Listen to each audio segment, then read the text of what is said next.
سبيل الدموع سبيل مريح، تنهد يا صاحي كي تستريح، وغصن الدعاء الخفي الصريح يسعك الفضاء الرحيم الفسيح. Bismillahirrahmanirrahim. Assalamualaikum warahmatullahi wabarakatuh, anak-anak semua. InsyaAllah hari ini Ustaz akan mengajar tajuk pembelajaran kita pada hari ini iaitu bidang hadis. Jadi bidang hadis yang kita akan belajar pada hari ini adalah berkaitan dengan adab memuliakan tetamu. Sebelum kita mulakan sesi pembelajaran, Ustaz nak kamu semua tanda tangan, kita baca doa sama-sama sebagai kita adab menuntut ilmu sebelum belajar.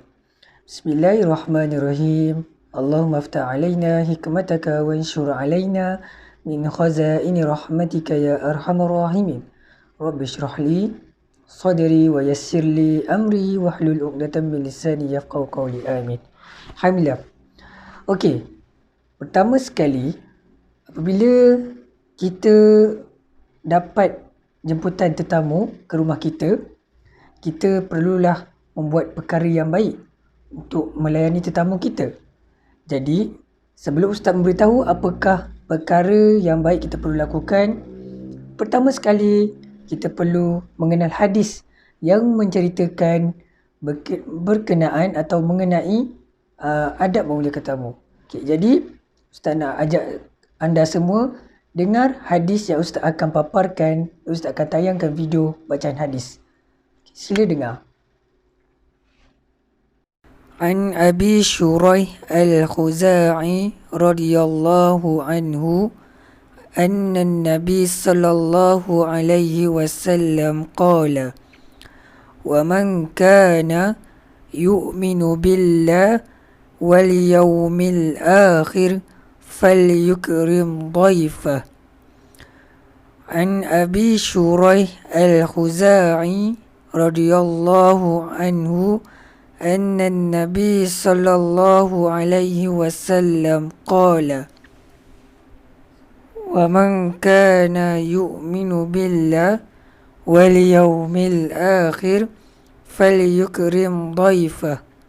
Maksudnya daripada Abu Shuraih Al-Khuzai radhiyallahu anhu bahawa Nabi Muhammad sallallahu alaihi wasallam bersabda, dan sesiapa yang beriman kepada Allah Subhanahu wa ta'ala dan hari akhirat, maka dia hendaklah memuliakan tetamunya.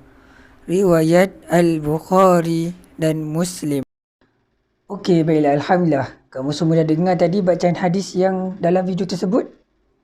Okey, jadi hadis ini menceritakan bagaimana kita perlu melayani tetamu dengan baik. Apabila kita mendapat jemputan tetamu ke rumah kita, kita perlu layan dia dengan baik.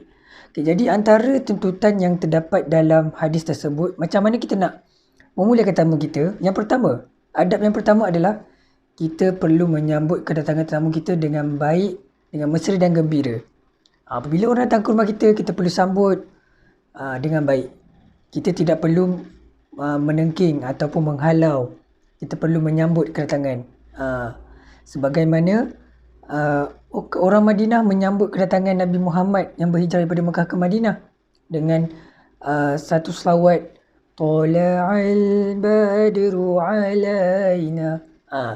Itu cara menyambut kedatangan yang baik. Okey, yang kedua, adab yang kedua adalah memberi salam dan bersalaman dan bertanya khabar.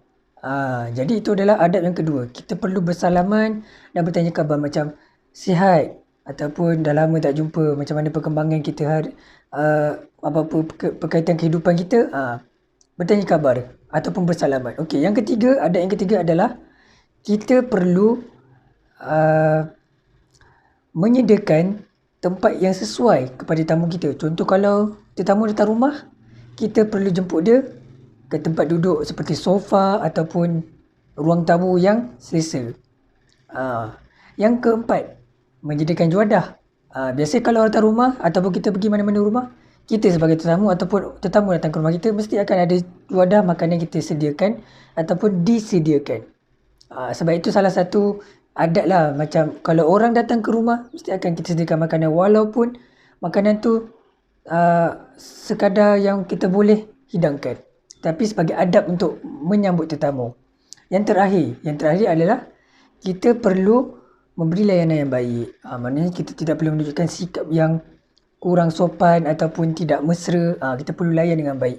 Sama ada orang tu kita kenal ataupun tidak, yang penting datang ke rumah tu kita perlu memuliakan tetamu.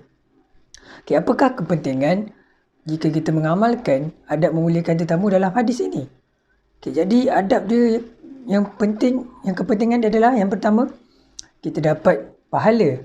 Yang kedua, kita dapat erat silaturahim. Yang ketiga, kita dapat menyemai kasih sayang. Dan yang terakhir, kita mestilah mengikut ajaran Nabi.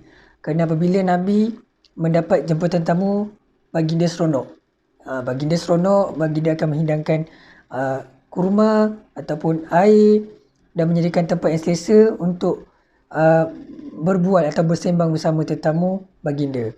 Okay, jadi itu sahaja pengajian kita pada hari ini. Ustaz harap kamu semua faham berkaitan tajuk adab memuliakan tamu dalam bidang hadis. Assalamualaikum warahmatullahi wabarakatuh.